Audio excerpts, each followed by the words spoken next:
My dad replaced me with his stepdaughters. After the divorce, he gave away our family heirlooms and paid their college while I was left alone. So I walked away. I'm Nancy, 27 years old. Growing up, I always felt like something was off with my dad. I mean, I knew he worked hard, but it was more than that. He wasn't just busy, he was distant. He was never really there for me and my sister Claire. I remember my mom trying so hard to make everything feel normal, but it was obvious that something was broken between them. They argued a lot, but it was mostly over small stuff: money, work, random things we did wrong. My dad, James, had this way of making everything feel like it was our fault. I know it sounds weird, but I still have good memories of him. I got my love for cheesy action movies from him. He'd always watch those, and sometimes we'd sit together and laugh about how unrealistic they were. But even then, it felt like those moments were rare. Most of the time, he'd come home from work tired and angry, taking that out on us. Not physically, but with his words and tone, you know what I mean? He made everything seem like a burden. And we, his own kids, were part of that burden. The thing is, he wasn't always like that. There were times when he could be nice, or at least less cold. But as I got older, I started to realize that he was only nice when there was no reason to be mad. The moment something went wrong, even the smallest thing, it was like he became a different person. He'd yell about things that didn't even make sense. Like the time I accidentally left a light on in the kitchen overnight. You'd think I burned the house down with how mad he got. He called me careless and said I didn't respect the home, but I was just a kid. I didn't know any better. Claire got it worse. She was always the one who stood up to him, and I think that's why he targeted her more. Whenever she tried to defend herself, it just made things worse. She had a strong personality and didn't take crap from anyone, but that only frustrated my dad more. One time she asked him why he didn't spend more time with us, and instead of answering, he exploded. He said he was out working to support us,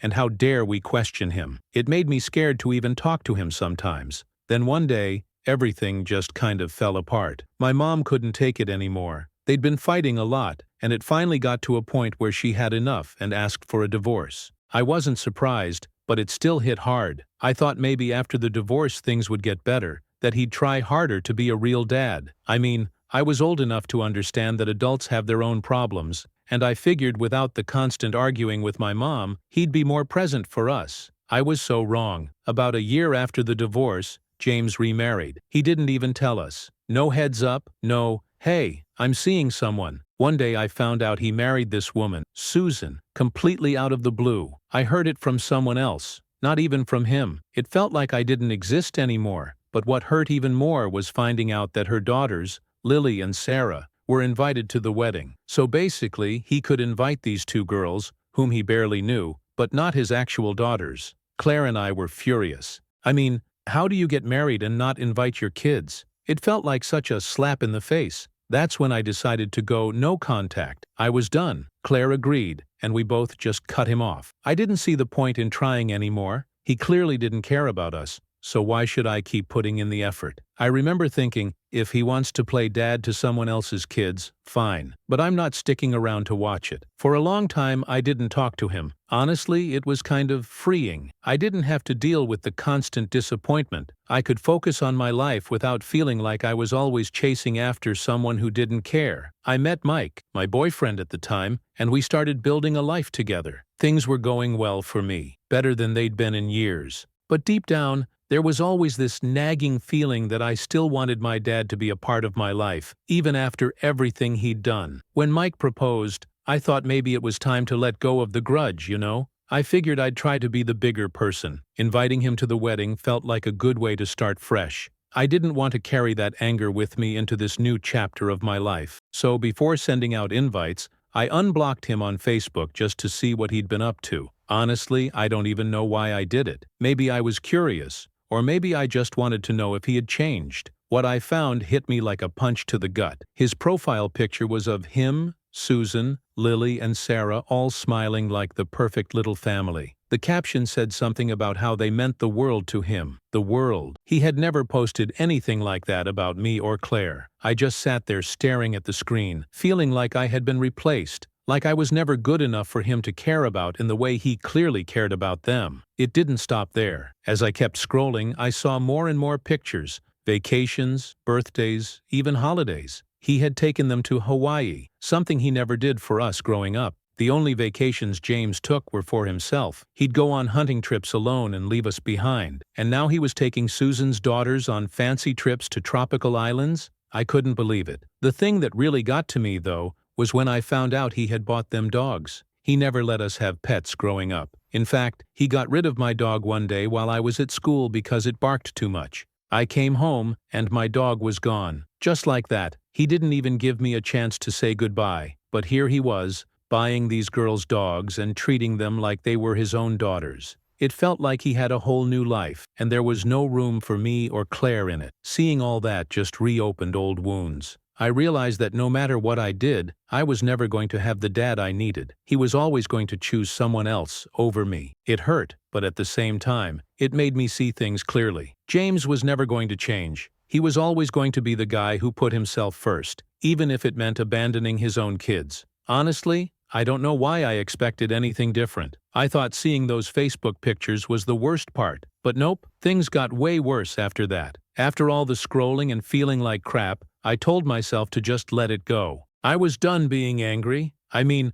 Mike and I had a wedding to plan, and I wasn't going to let James and his new perfect family mess that up for me. But then, something happened that I didn't expect. One day, out of the blue, I got a text from Claire. We weren't talking about James much, but she sent me this screenshot. It was a photo of James and Susan's daughters, Lily and Sarah, wearing matching dresses that looked expensive as hell. The caption said something like, "Proud dad moment with my beautiful girls." My first thought was, what the hell? Because he never called me or Claire his beautiful girls growing up. Not once. I didn't even know how to respond, but Claire wasn't done. She told me she'd been talking to him again, just trying to test the waters and see if things could ever be normal. I didn't blame her. She'd always been more forgiving than me. But then she said James offered to help pay for Lily and Sarah's college tuition. Yeah, you heard that right. College for them. Let me pause here for a second. The same guy who constantly told me and Claire that we couldn't afford any extra help when we were applying to colleges. The same guy who made me take out student loans because that's how the real world works. He was offering to pay for two girls who weren't even his biological kids? I was fuming. I didn't know if I was more mad or just plain hurt, but either way, I couldn't believe what I was hearing. I remember calling Mike and just unloading everything on him. I told him about the tuition thing, the stupid matching dresses, and how James never once offered to help with our college. Mike was supportive as always. He just listened while I ranted. But what he said next really stuck with me. You have every right to be upset, Emily. But at the end of the day, is he really worth all this energy? That hit me hard. Mike was right. Why was I letting this man who clearly didn't care about me or Claire take up so much space in my head? It wasn't like he was going to magically change and start acting like the dad we deserved. But even though I knew that, I couldn't stop thinking about it. It was like all those years of being ignored were bubbling to the surface, and I didn't know how to deal with it. Then the next thing happened. My mom called. My mom and I have always been close, but ever since the divorce, she hasn't talked about James much. She figured we were better off without him, and honestly, she was right. But she called me one day, and I could tell something was up by the tone of her voice. She said, "You're not going to believe what I heard." Apparently James had been telling everyone, like family friends and whoever would listen, that he was so proud of his new daughters, and couldn't wait to walk them down the aisle when they got married. He was literally going around acting like Lily and Sarah were his real kids. He even told one of our cousins that Susan and her girls were the best thing to ever happen to him. I swear my blood was boiling. How do you go from being a crappy dad who never cared to now being dad of the year for two random girls? It felt like such a slap in the face. The whole walking them down the aisle thing really stung. I mean, I'm the one getting married soon, and he hadn't even reached out to see if I wanted him there. It was clear he didn't care about us anymore, but this felt like a whole new level of rejection. So I made a decision. I wasn't going to sit around waiting for him to do the right thing. I decided that if he couldn't be bothered to be a part of my life, then I didn't need him at my wedding. I called Claire to let her know what was going on, and she understood completely. She was dealing with her own issues with James, and while she was trying to keep things civil, she wasn't about to defend him either. Then just as I was starting to come to terms with everything, I got hit with another shocker. Claire mentioned that James had given Lily one of our grandmother's necklaces. It was this beautiful piece of jewelry that had been in our family for generations. Growing up, Claire and I would always admire it when we visited our grandma, who would tell us stories about how it was passed down to the eldest daughter. We always assumed it would go to one of us, but nope, turns out James gave it to Lily just like that, without even mentioning it to us. I was speechless. I couldn't even process what was happening anymore. How could he just give away something so meaningful, something that was supposed to be part of our family's history, to someone who wasn't even related to us? It was like every little piece of my childhood was being erased, and James was just handing it off to his new family without a second thought. That was the final straw for me. I didn't need any more reasons to cut him off, but this just sealed the deal. I wasn't going to sit back and watch while James replaced us in every way possible. I blocked him on Facebook, deleted his number from my phone, and decided to focus on the people who actually cared about me, like my mom, Claire, and Mike. I didn't need James anymore. He could have his new family, his vacations, his stepdaughters, and his college funds. I was done chasing after a man who clearly didn't care. I was done letting him hurt me over and over again. After blocking my dad on Facebook and deciding I was done with him, I felt this weird mix of relief and anger. Yeah, I wasn't going to deal with his crap anymore, but there was still this part of me that couldn't let it go. I kept thinking about how it got to this point. How did my dad become a stranger who couldn't care less about me or Claire? But as much as I wanted to just move on, life wasn't letting me do that. One day Claire called me up sounding kind of off. She said, "Hey, did you know Dad is throwing a huge birthday party for Lily and Sarah?" I didn't even need to ask because, of course, I didn't know. Why would I? I wasn't part of his life anymore. But hearing that still hit me like a punch to the gut. Claire kept talking, filling in all the details. Apparently James had rented out some fancy venue, hired a DJ, and was throwing what sounded like the birthday party of the year for two girls who weren't even his. The kicker? It was happening right around the same time as my birthday. I'm not even kidding. My birthday was coming up, and he hadn't said anything to me. Not a card, not a text, nothing. But here he was, going all out for Lily and Sarah, like they were the most important people in the world to him. Now, I'm not the type of person who expects big celebrations or anything. I never have been. But the fact that he couldn't even acknowledge my birthday while planning this extravagant party for his stepdaughters really stung. I tried to brush it off, but it was hard. This wasn't just him forgetting or being busy. This was him actively putting someone else first again. I remember sitting with Mike that night, telling him everything. He just listened like he always did, but I could tell he was frustrated for me. He asked, "So what are you going to do about it?" That question threw me off because honestly, I hadn't even thought about doing anything. I'd already blocked James, so what more was there to do? But Mike's question stuck with me. It made me realize that maybe I wasn't done after all. A few days later, I found myself talking to my mom about the whole situation. She wasn't exactly surprised when I told her about the birthday party. She knew how James was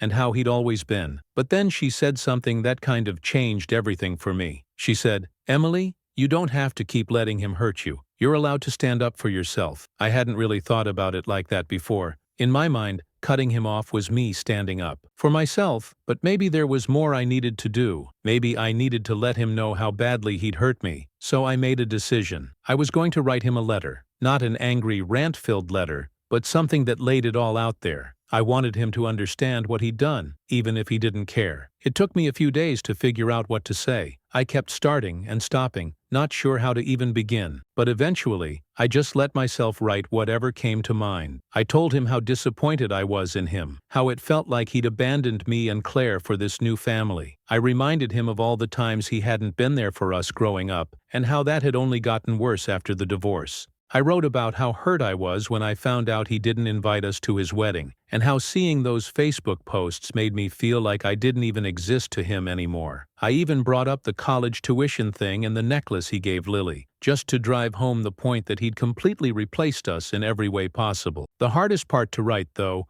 was the end because deep down, I knew that this letter wasn't going to change anything. I wasn't expecting some magical apology or for him to suddenly realize how much he'd hurt me, but I needed him to know that I wasn't going to sit back and pretend like everything was okay anymore. I needed him to know that I was done. After I finished the letter, I showed it to Claire. She was supportive, but I could tell she was a little nervous about me sending it. She'd been trying to keep things civil with James, and she didn't want to ruin whatever fragile relationship they had. But she understood why I had to do it, so I mailed it off, not really knowing what would happen next. Weeks went by and I didn't hear anything. I wasn't surprised, but part of me kept checking my phone, wondering if he'd respond. Nothing. It was like the letter never existed. But then one day I got a message. Not from James, though, but from Susan, his wife, and it wasn't anything nice either. She basically told me that I had no right to speak to James the way I did, that he was doing the best he could, and that I was being ungrateful and selfish for not appreciating all he'd done for me and Claire. She went on this whole rant about how raising stepdaughters is just as important as raising biological kids,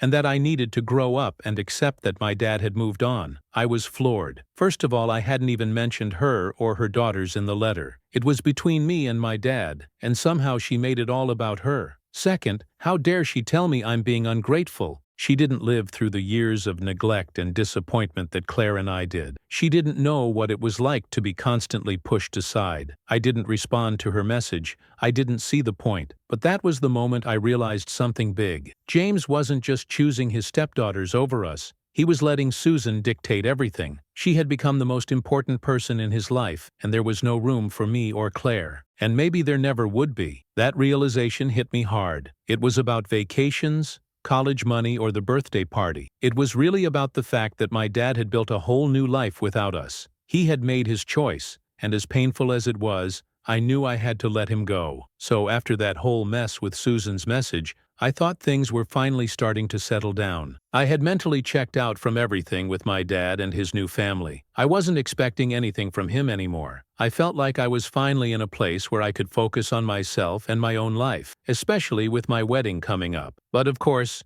just when I thought things were calming down, something else had to happen. A few months before the wedding, I got a call from Claire. Now we talk a lot, but I could tell right away from her voice that this wasn't a normal chat. She was kind of dancing around the point at first, asking me about wedding stuff, if I'd picked out my dress yet, the usual. Then, finally, she just dropped it. "So Dad called me." I swear my heart sank. I hadn't heard from him in so long that I almost forgot he existed, but there it was, hanging in the air like a giant cloud. I asked Claire what he wanted, and she hesitated for a second before telling me he asked if I'd reconsider inviting him to the wedding. At first, I didn't even know what to say. I mean, after everything, the years of neglect, after he replaced us with his stepdaughters, after giving away family heirlooms and throwing birthday parties like he was the world's best dad, now he wanted to be part of my wedding? I just sat there in silence for a few seconds, processing it. Claire kept going, telling me that he sounded sincere, like he really wanted to be there. She said he mentioned how much it would mean to him to see me get married, how he felt bad for not being a part of my life recently. And then, of course, he had to throw in that whole "family is family" line, as if that somehow erases all the crap he put me and Claire through over the years.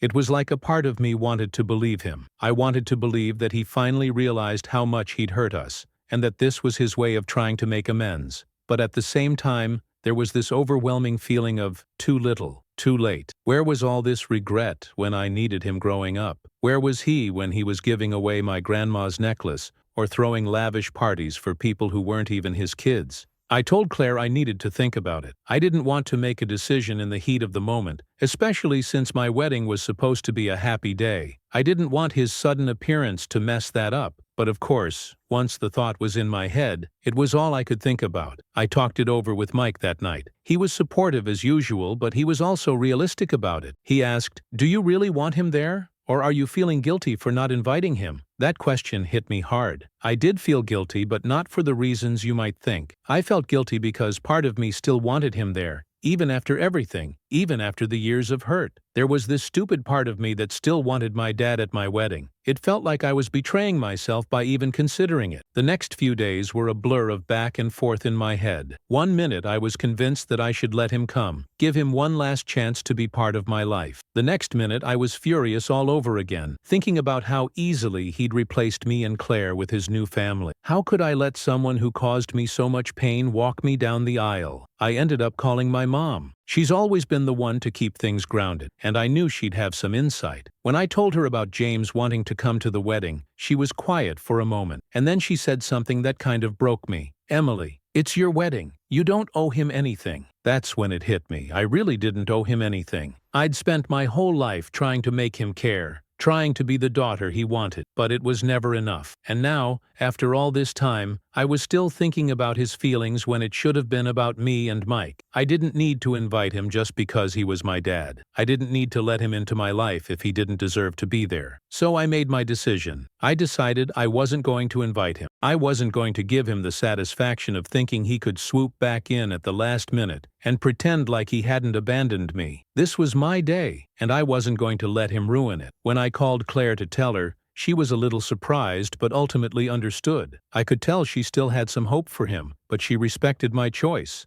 and that's all I needed. I didn't need validation from anyone else. I wasn't looking for approval. This was about me finally taking control of my own life, without James hanging over my head. A couple of days later, I sent out the final invitations, and sure enough, James wasn't on the list. I thought I'd feel guilty about it, but honestly I didn't. I felt lighter, like a huge weight had been lifted off my shoulders. For the first time in years, I wasn't chasing after my dad's approval. I wasn't trying to fix something that couldn't be fixed. I was just living my life on my terms, and that felt pretty damn good. The day of the wedding came faster than I thought it would. I mean, we'd spent months planning and stressing over every little detail, but when the actual day arrived, it felt like it snuck up on me. I woke up that morning surrounded by my best friends and my sister Claire, who'd been helping me with everything. Honestly, I felt more nervous than I expected, but it wasn't because of the usual stuff. It wasn't about the dress, the ceremony, or whether the flowers were going to look right.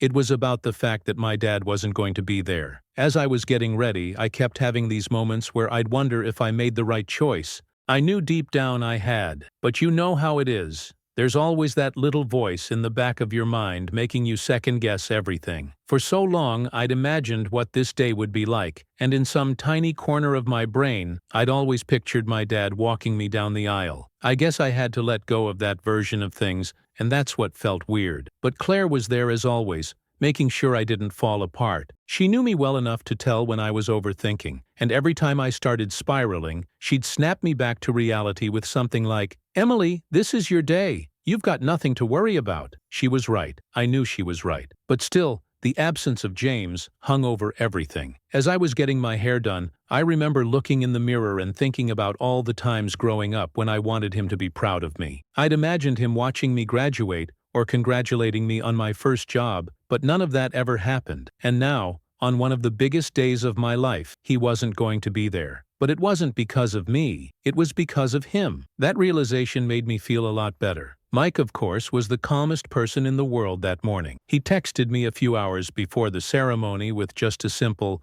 "I love you," which instantly made me smile. He wasn't the type to get wrapped up in drama. He'd always been the steady, reliable part of my life, the one who showed up, who cared, who loved me for who I was. If anyone was supposed to be by my side on my wedding day, it was him. And when I thought about it that way, it made everything feel right again. The ceremony was beautiful. I don't want to get too cheesy here, but it really was. The sun was shining, the venue looked amazing, and when it came time to walk down the aisle, I didn't feel sad or angry anymore. My mom walked me down the aisle, and honestly, it felt perfect. It felt like this was how it was always supposed to be. My mom's been my rock through everything, and having her there supporting me as I started this new chapter with Mike just felt right. And Mike, I can't even explain how I felt when I saw him standing there waiting for me. All the nerves disappeared the moment we locked eyes. I knew at that moment that this was all that mattered. My dad wasn't there, but that didn't matter. The people who did care, who'd always cared, were there, and that's what counted. The whole day went by in a blur. I remember little moments.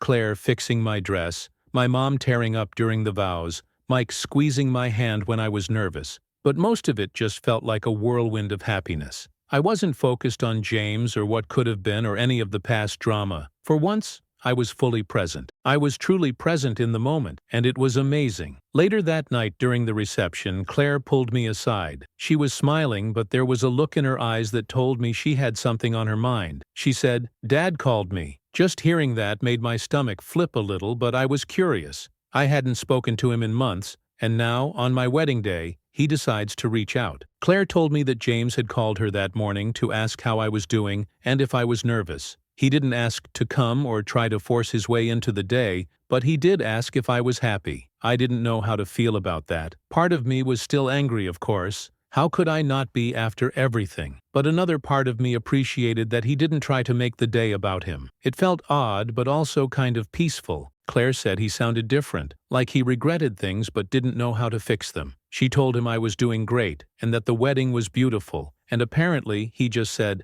"That's good. Tell her I'm proud of her." I know that's not the grand gesture or apology I had been wanting for so long, but hearing that he was proud of me, even if it was through Claire, hit me in a way I wasn't expecting. It didn't make up for everything, and it didn't change the fact that he wasn't in my life, but it was something. I had to take it for what it was. I didn't call him back. I didn't feel the need to. This day wasn't about him, and I wasn't going to let his random burst of guilt overshadow everything. But weirdly enough, hearing that he was proud of me gave me a little closure. It didn't fix anything, but it felt like the last piece of a puzzle I'd been working on my whole life. By the end of the night, as Mike and I danced our first dance as husband and wife, I felt this overwhelming sense of peace. My dad had made his choices, and I had made mine. I didn't need his approval or involvement to be happy. I had everything I needed right in front of me: my husband, my family, and the people who loved me, and that was more than enough. After the wedding, life settled into a new rhythm. It felt like a huge weight had been lifted off my shoulders. I was finally married to Mike, and everything felt right for the first time in a long time. I wasn't thinking about my dad every day. I wasn't replaying the past or wondering if I'd made the right decision about cutting him out of my life. I was just living, and honestly, it felt great. A few weeks after the wedding, Claire and I were hanging out. We hadn't really talked much about the wedding since that day, mostly because there wasn't much more to say. But while we were sitting around catching up on work stuff and life, she brought up Dad again. It wasn't anything big, just a passing comment about how she hadn't heard from him in a while either. I could tell she was still struggling with the whole situation. She wasn't ready to cut him off completely like I had, but she also wasn't trying too hard to keep him in her life. She was in this weird limbo, and I felt for her. "Do you think he'll ever really reach out?" Claire asked, looking kind of lost in thought. It was the first time in a while I'd really seen her get emotional about it. I thought about it for a second before answering honestly. "I don't know. I used to think he would, but now I'm not so sure." I wasn't trying to sound harsh, but it was the truth. After everything that had happened, I wasn't holding my breath for some grand gesture from James. It wasn't that I didn't care anymore. It's just that I had accepted that he wasn't going to be the father I'd always wanted. Claire sighed and nodded, like she understood but wasn't ready to admit it herself. We didn't dwell on it, though. We spent the rest of the afternoon laughing and talking about our mom's latest attempt at cooking, which was always a disaster. By the time Claire left, I was back in that good headspace, the one where I wasn't thinking about my dad. But as life always seems to go, the peace didn't last long. A couple of months after that conversation with Claire, I got an unexpected phone call. It was from my aunt, my dad's sister. We hadn't really been in touch much since everything with my dad started, but I guess she'd heard about the wedding and everything that had happened. Her voice was calm, but there was an undertone in her voice that made me nervous right away. "I've been meaning to talk to you about James," she said, and my stomach dropped. I didn't even want to hear whatever she was about to say, but I knew I had to listen. She went on to explain that my dad had been going through some things.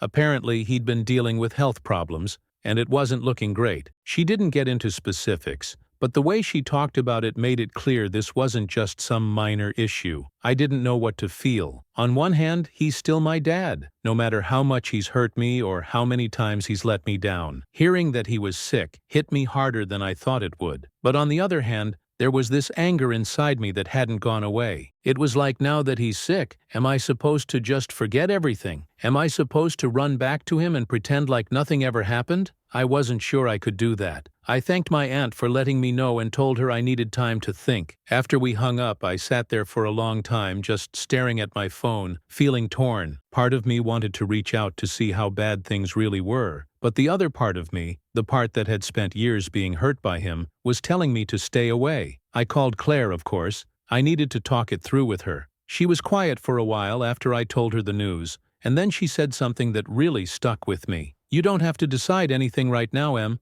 It's okay to take your time." That was the thing, though. How much time could I really take? What if I waited too long and then it was too late? What if I never got the chance to say the things I needed to say? But then again, did I even want to say anything at all? It felt like I was stuck in this emotional tug of war, and I didn't know which side to pick. Over the next few days, I went back and forth in my head. I tried to focus on work, on Mike, on the future we were building together, but my mind kept drifting back to my dad. I found myself wondering if this was some kind of cosmic chance to fix things, to say goodbye properly, or maybe it was just life throwing another curve my way, testing me to see if I'd fall back into old patterns. Finally, after what felt like forever, I made a decision. I wasn't going to reach out, at least not right away. If my dad wanted to talk, if he really wanted to mend things, he could reach out to me. I wasn't going to be the one chasing him down again. I had spent too much of my life doing that already, and I wasn't going to put myself through it anymore. So I waited. Days turned into weeks, and weeks turned into months, and still nothing. No phone call, no message, no sign that he even wanted to fix things. I guess that was my answer in the end. I realized something important. Closure doesn't always come from the other person. Sometimes you have to give it to yourself. My dad wasn't going to give me the apology I wanted, and he wasn't going to become the father I needed, and that's okay. I had made my peace with it, and I didn't need him to validate my feelings or my decisions. Life kept moving forward, like it always does. Mike and I were building our life together, and I was happy, truly happy. My relationship with Claire was stronger than ever, and my mom was still being her chaotic, wonderful self. That was enough. It had to be. As for my dad, I don't know. Maybe one day I'll hear from him again. Maybe I won't. But either way, I know I'll be okay. I don't need his approval anymore. I don't need his presence to feel complete. I've got everything I need right here with the people who've always been there for me. And that, for me, was the real closure.